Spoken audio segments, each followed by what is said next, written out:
présidente de la plateforme des infirmiers et infirmières de Côte d'Ivoire. Alors, revenez sur l'historique de cette célébration.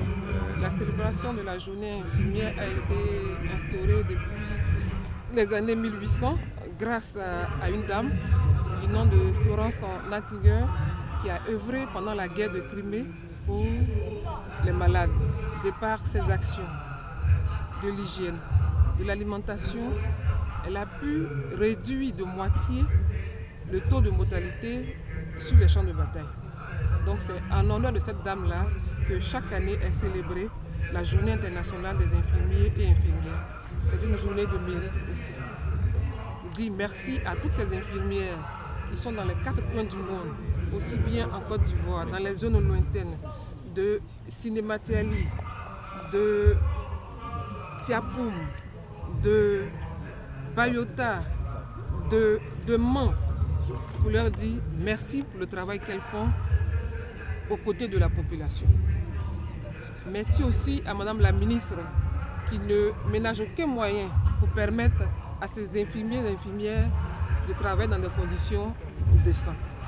Un seul mot pour nous en ce jour, c'est de demander à Madame la ministre, à travers notre parrain, le PAM, à qui nous disons aussi merci, de permettre aux infirmiers d'avoir un ordre national pour la sécurité des actions, des actes que nous posons à l'endroit de la population. Quel est le point au niveau de la situation des infirmiers en Côte d'Ivoire? Il y a plusieurs avancées.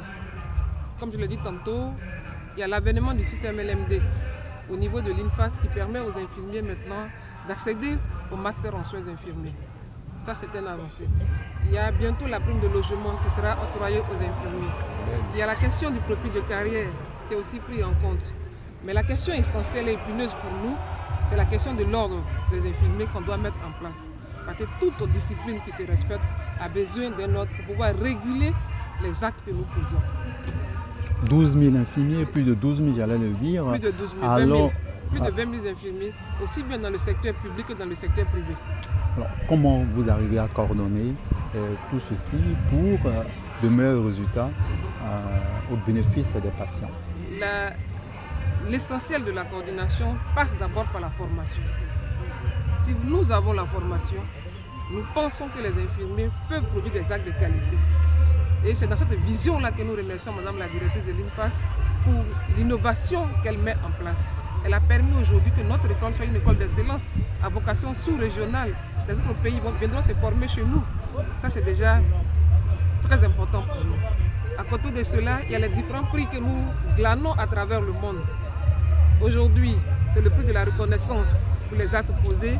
Demain, nous serons à Bordeaux pour le prix de la reconnaissance du CDF, qui est le secrétariat international des infirmiers et infirmières de l'espace francophone. Vous voyez, dans toute la francophonie, et particulièrement en Afrique, on reconnaît une infirmière de la Côte d'Ivoire pour le travail qu'elle fait. Moi, nous pensons que c'est un honneur pour l'ensemble des infirmiers et pour notre système de santé.